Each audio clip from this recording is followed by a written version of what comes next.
जीवमजीवं दव्वं जिणवरवसहेण जीर्णनिदिष्टम् देविन्दविन्दवन्दं वन्दे तं सर्वदा शिरसा। द्रव्य संग्रह जी ग्रंथ गाथा नंबर 38 ऋषि के प्रवचन के माध्यम से हम लोग स्वाध्याय कर रहे हैं।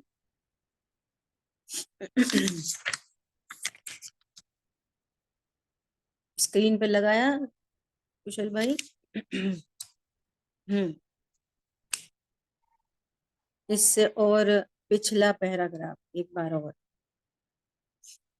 यहाँ इस गाथा में पुण्य पाप तत्व का स्वरूप कह रहे हैं। बस बस बस इतना ही, इतना ही।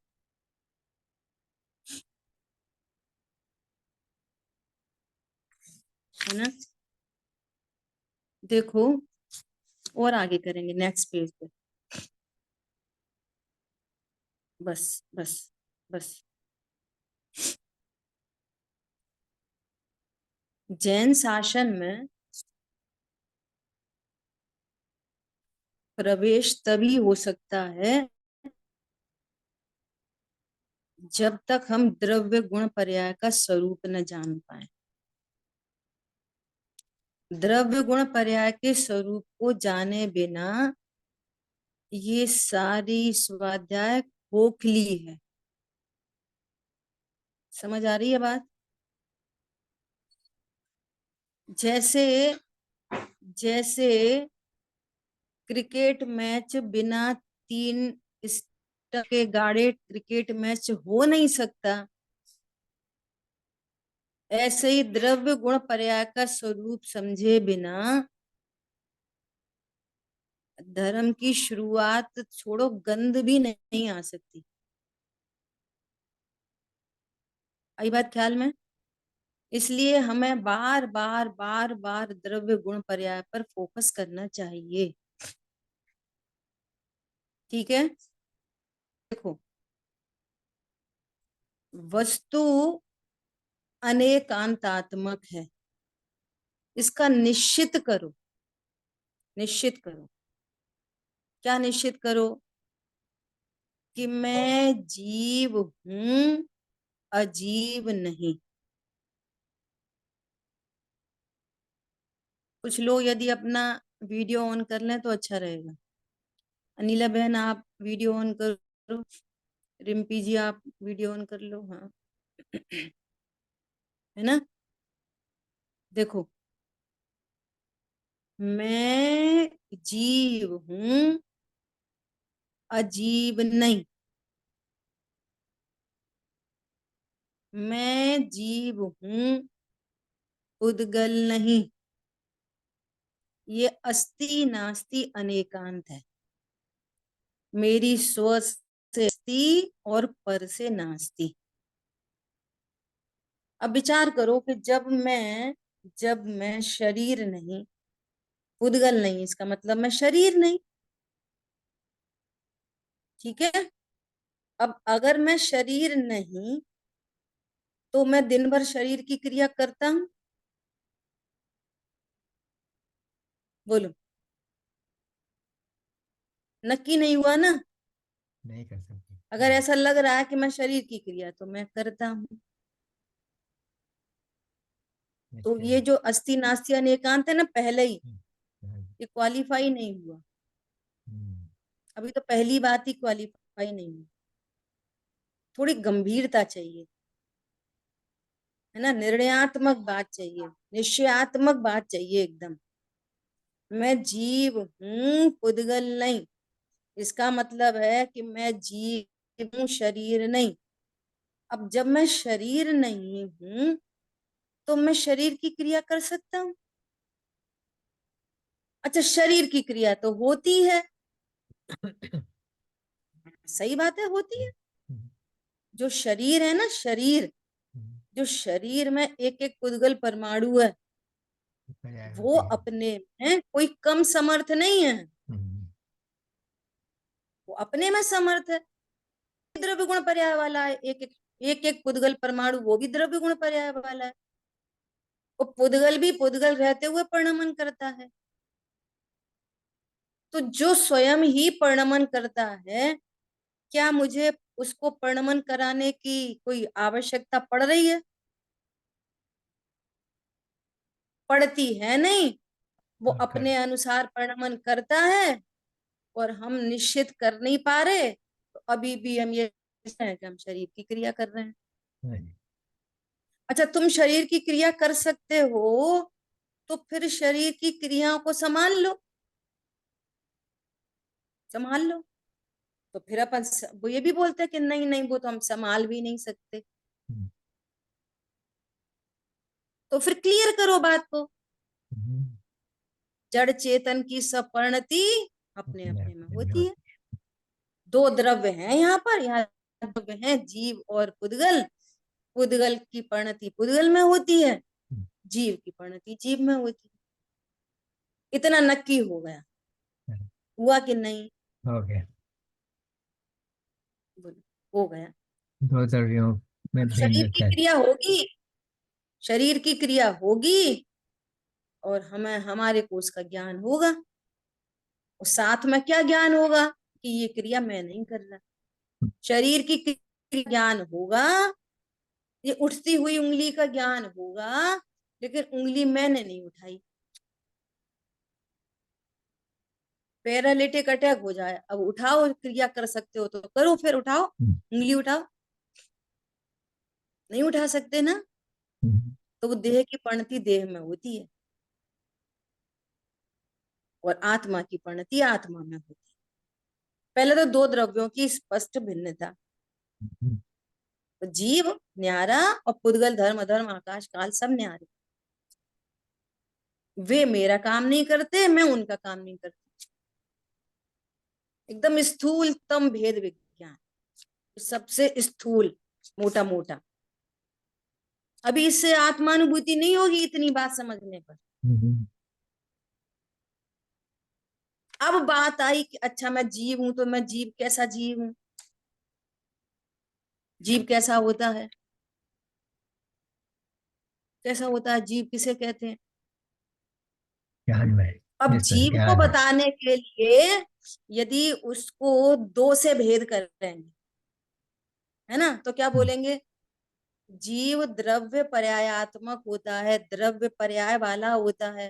हम्म, दो से बात करेंगे तो द्रव्य और पर्याय। हम्म, जीव में दो स्वभाव हैं, एक द्रव्य स्वभाव और एक पर्याय स्वभाव।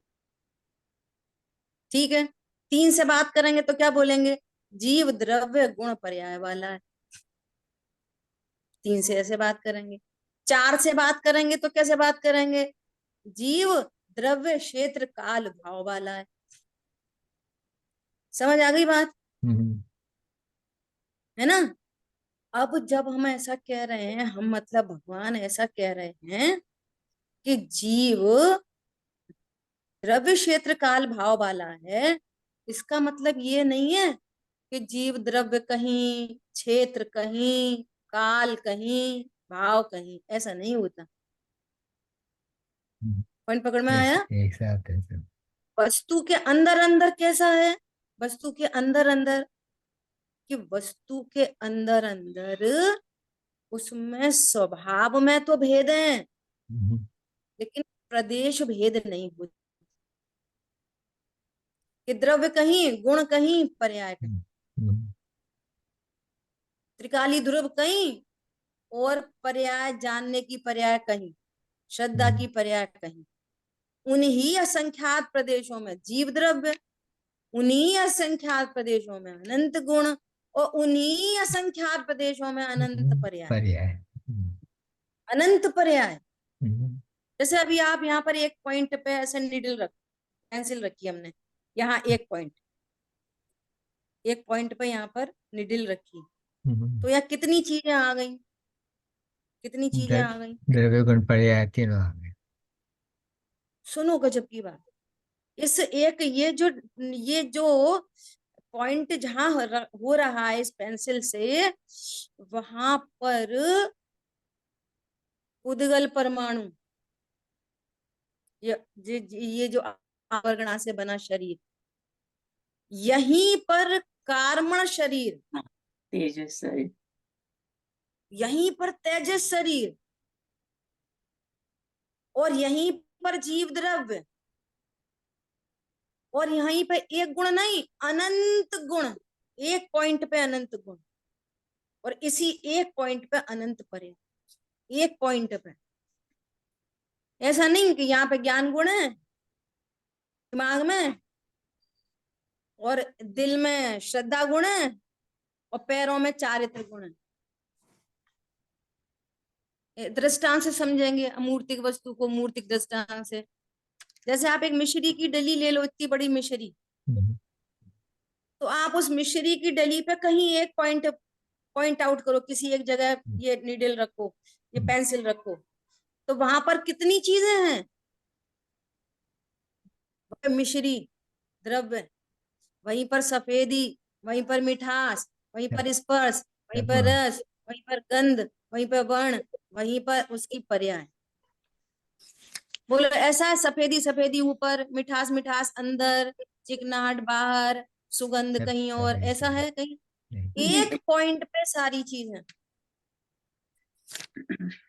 इसका मतलब क्या है कि वस्तु में, वस्तु कैसी है? अनेकांत से देखते तो भेदा भेद, उसमें भेद भी होते हैं और वो अभेद भी होती है। भेद मतलब उनके स्वरूप में भेद है, और अभेद मतलब कि उनमें प्रदेश भेद नहीं होता। कहीं पे द्रव्य, कहीं पे गुण, कहीं पे पर्याय, ऐसा नहीं होता। तो फिर अभेद ही बोलो, भेद क्यों बोल रहे हैं? कि भेद इसलिए बोल रहे हैं कि द्रव्य तो अनादि अनंत है, गुण अनादि अनंत होते हैं, सारे के सारे गुण सहवर्ती होते हैं, मिलजुल के रहते हैं आपस में इकट्ठे, और पर्याय क्रमवर्ती होती है, एक समय में एक ही होती है। एक गुण की एक समय में एक ही पर्याय होती है, अनंत गुण की एक समय में अनंत पर्याय होती है। पर्याय कैसी है? क्षणिक। गुण कैसे हैं? शाश्वत। और द्रव्य कैसा है? शाश्वत, त्रिकाली। तो ये स्वरूप में भेद है, इसलिए भेद कहते हैं। पॉइंट समझ में आया? ऐसी अनेकांता वस्तु द्रव्य गुण पर्यायमयी वस्तु हमको बहुत क्रिस्टल क्लियर होनी चाहिए, तभी हम सात तत्व को समझ सकते, नहीं नहीं समझ सकते। ठीक है? अब देखो, अब देखो, भेद अभेद समझ लिया अपन ने। कथनचित भेद है, कथनचित अभेद है। भेद क्यों है कथनचित? स्वरूप में भेद है। जो ज्ञान गुण है वो श्रद्धा गुण नहीं है। ज्ञान की पर्याय का काम जानना है, श्रद्धा का काम विश्वास करना है, चारित्र की पर्याय का काम स्थिरता है, रमणता है। सबके काम अलग अलग हैं, इसलिए इसलिए भेद है। लेकिन कोई कहीं कहीं रहता हो, कोई कहीं पाया जाता हो, नहीं नहीं नहीं, वे अभेद रहते हैं। इसलिए कैसी है वस्तु? अनेकांत से भेदा भेद स्वरूप। ठीक है? इतनी बात हो गई। अब सुनो, जो द्रव्य है वो अनादि अनंत है, उसमें रहने वाले गुण अनादि अनंत है। तो इन द्रव्य और गुण को काइन करके क्या कहते हैं? ध्रुव। इसी का नाम है दृष्टि का विषय, इसी का, इसका ही नाम है अभेद वस्तु, इसी का नाम है ना? और जो पर्याय है, कोई सी भी पर्याय हो, एनी पर्याय, वो क्षणिक होती है। एनी पर्याय कैसी होती है? क्षणिक। उसका नेचर है उत्पाद। पर्याय उत्पाद वही रूप होती है, एक समय के लिए टिकती है, बाई नेचर।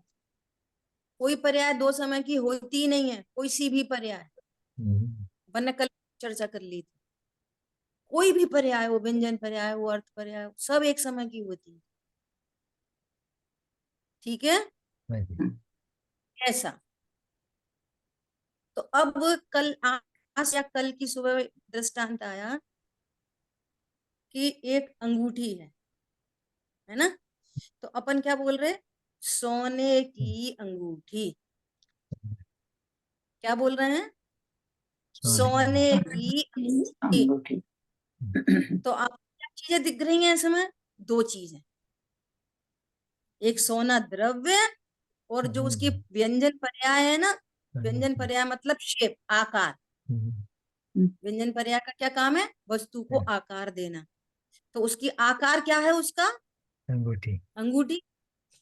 तो कितनी चीजें हैं, दो सोने की चीज। अंगूठी एक चीज है, दो चीज और है, एक द्रव्य सोना पर्याय। और अंगूठी पर्याय। रूप उसकी शेप। पर्याय। शेप उसको कहते हैं टेक्निकली व्यंजन पर्याय। हम्म, तो दो चीजें, तो इस दो चीजों को मिला के क्या बोलते हैं, प्रमाण भेद। प्रमाण की वस्तु, बहुत अच्छा रिम्पी जी, बहुत बढ़िया, है ना। ये बच्ची पता है अभी बिल्कुल नई नई आई है और बहुत जिज्ञासु है, तो प्रसन्नता होती है ऐसे बच्चों को देख, है ना। क्या बोल रहे हैं कि क्या चीजें दिखाई दी, दो चीजें, एक द्रव्य और एक पर्याय। तो द्रव्य पर्यायात्मक वस्तु द्रव्य पर्यायात्मक ही होती है, ऐसा कभी नहीं हो सकता द्रव्य है पर्याय नहीं है, पर्याय है द्रव्य नहीं है, ऐसा कभी नहीं हो सकता, कभी नहीं हो सकता। जैसे जैसे हमको ऐसा भाव है कि हम आपको 10 ग्राम सोना देंगे, ऐसा भाव आया क्या, कि 10 ग्राम सोना देंगे, ये बहुत अच्छे स्वाध्याय करती है तो इसको 10 ग्राम सोना देंगे। तो आप क्या बोलोगे कि दीदी क्या दोगे हमको, तो हम कहेंगे सोना दे रहे बस। नहीं, सोना तो दे रहे पर किस फॉर्म में दोगे, बताओ, बिना फॉर्म के सोना दे पाएंगे, नहीं जैसे नहीं। आप ये बताओ 10 ग्राम की अंगूठी दे दोगे कि 10 ग्राम का कुंडल दे दोगे, 10 ग्राम का हार दे दोगे कि 10 ग्राम के कंगन दे दोगे, कि नहीं हम इनमें से हम कुछ भी नहीं देंगे, हम तो सोना देंगे। दे सकते नहीं। तो फिर आप 10 ग्राम का बिस्किट दे दोगे, कुछ तो भी दोगे ना। बिना पर्याय के द्रव्य कहाँ एग्जिस्ट करेगा, और बिना बिना द्रव्य के पर्याय किसकी होएगी, हो सकती नहीं। होता ही नहीं है। पॉइंट पकड़ में आ रहा है। तो जो वस्तु है वो द्रव्य पर्यायात्मक होती है, तो इस द्रव्य पर्यायात्मक पूरी वस्तु को क्या बोलते हैं, प्रमाण। इसको भी प्रमाण का। द्रव्य बोलते हैं, इसको प्रमाण का। प्रमाण का द्रव्य कहते हैं, इसको अभेद द्रव्य कहते हैं। हम्म। ठीक है, एक तो ये द्रव्य हो गया, कौन सा द्रव्य, पर्याय वाला द्रव्य। अब पर्याय में क्या क्या हो सकता है, जैसे अपन सोने के दृष्टांत में कह रहे हैं कि वो बिस्किट फॉर्म में हो सकता है, वो अंगूठी हो सकती है, वो कुंडल हो सकता है, वो कंगन हो सकते हैं, वो करदन हो सकती है, बाजूबंद हो सकता है, कुछ भी हो सकता है। ये सब क्या हो गई, सोने की, सोना नामक द्रव्य की पर्याय। अब अपना प्रयोजन सोने से है क्या, नहीं, अपना द्रव्य। क्या समझना द्रव्य। है, द्रव्य से। जीव द्रव्य, जीव द्रव्य, जीव द्रव्य से। हमारा पर्पस है जीव द्रव्य। और जीव द्रव्य को हम कैसे, तो पुद्गल तो हमें इंद्री का विषय है, सो हमें दिख रहा है, हमें अंगूठी में दो चीजें दिख गई, एक द्रव्य और एक पर्याय। अब जीव द्रव्य तो अमूर्तिक है, अमूर्तिक को कैसे समझें, तो अमूर्तिक को दृष्टांत के माध्यम से, अनिंद्री के माध्यम से, आगम के माध्यम से हम इसके स्वरूप को समझते हैं। कैसे समझते हैं, कि जो जीव नामक द्रव्य है ये भी द्रव्य पर्यायात्मक ही होता है। मैं जीव द्रव्य हूं और जीव द्रव्य में सदा उसके अनंत गुणों की अनंत पर्याय सदा हो रही हैं। समझ में आई। जी। अब अनंत तो हमारे ज्ञान का ही विषय नहीं, असंख्य भी हमारे ज्ञान का विषय नहीं है। तो आचार्य भगवान ने सिर्फ 3 4 5 पर्याय गुणों को बताया कि तुम इतना समझ लो तो बहुत है। इतना सिंपलेस्ट वन कोर्स। क्या समझ लो कि आत्मा में ज्ञान, श्रद्धा, चारित्र आदि गुण हैं और इन गुणों की प्रति समय पर्याय हो रही है जानना, विश्वास करना, स्थिर। तो ये द्रव्य पर्याय। अब ऐसा कभी हो सकता है कि ज्ञान की पर्याय नहीं हो, खाली चली जाए, कोई विश्वास ही नहीं हो, ऐसा हो सकता है, कहीं पर स्थिरता नहीं हो, ऐसा हो सकता है। प्रति समय पर्याय उत्पन्न होगी, है ना। तो मेरी पर्याय क्या उत्पन्न हो रही हैं? ज्ञान, श्रद्धा, चारित्र, ऐसी अनंत पर्याय उत्पन्न हो रही हैं प्रति समय। तो मैं कौन हूं? द्रव्य, मेरे में अनंत गुण और प्रति समय होने वाली अनंत पर्याय। और अपन समझने के लिए 3 पर्याय, ज्ञान, श्रद्धा, चारित्र। ये पूरा द्रव्य क्या हो गया? ये प्रमाण का द्रव्य। ये कैसा द्रव्य हो गया? प्रमाण का द्रव्य। अब प्रमाण से ग्रहित वस्तु के अंश को न कहते हैं। द्रव्य के अंदर अंदर, द्रव्य के अंदर अंदर द्रव्य गुण पर्याय हैं 3 कहो, या उत्पाद व द्रव्य कहो, या द्रव्य क्षेत्र काल भाव वाला कहो, या शॉर्टेस्ट वन द्रव्य पर्यायात्मक हो। सबसे शॉर्ट द्रव्य, तो द्रव्य में अनंत गुण शामिल हो गए, तो द्रव्य और ज्ञान, श्रद्धा, चारित्र की पर्याय। अब अंदर ये चीजें हो गई, शरीर आदि की नास्ती पहले कर दी। अब द्रव्य के अंदर अंदर हम देख रहे हैं, तो जब द्रव्य के अंदर अंदर देख रहे हैं, तो अब हम द्रव्य में क्या अपने को कैसा माने तो हमको शांति मिले, हमको धर्म हो। तो ज्ञान में कभी कुछ विषय बनता है, कभी कुछ विषय बनता है, कभी कुछ विषय बनता है ना। तो यदि हम ज्ञान की पर्याय रूप अपने को माने तो बहुत टेंशन है, इसको जानो, उसको जानो, उसको जानो, उसको जानो, उसको। लेकिन यदि हम ऐसा जाने कि किसी का भी ज्ञान हो, मैं तो ध्रुव हूं, और ध्रुव कैसा है? एक रूप। समझ में आ रही है? पत्नी बच्चों का ज्ञान हो, होता रहे, मैं तो ध्रुव हूं। हो रहा है, अरे निश्चिंता हो रही है, अच्छा मैं तो ध्रुव हूं। ज्ञान किसी का भी हो, मैं तो ध्रुव हूं। विश्वास किसी का भी हो, मैं तो ध्रुव हूं। राग हो, द्वेष हो, हिंसा हो, झूठ हो, चोरी हो, कुशील हो, पूजा हो, पाठ हो, दया हो, दान हो, मैं तो ध्रुव हूं।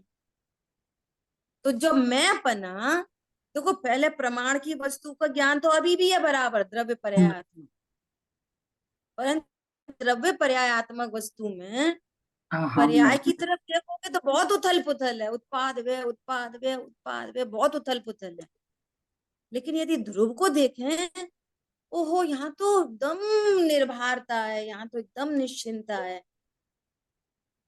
तो मैं पना ध्रुव में आए तो परिणति में पहली बार संवर प्रकट, वेरी फर्स्ट टाइम। समझ आई बात? बहुत बढ़िया। पर्याय अभी भी है कि नहीं? अभी भी है। सुनो, वो जो संवर उत्पन्न हुआ वो पर्याय ही तो है। जो संवर उत्पन्न हुआ वो ध्रुव है? नहीं। कल बात आई थी ना, पूरे के पूरे 7 तत्व तो पर्याय रूप हैं। मोक्ष भी पर्याय रूप है, निर्जरा भी पर्याय है, आश्रम भी पर्याय है, बंध भी पर्याय है। मैं कौन हूं? मैं ध्रुव। तो अब द्रव्य 2 तरह के हो गए, एक तो प्रमाण का द्रव्य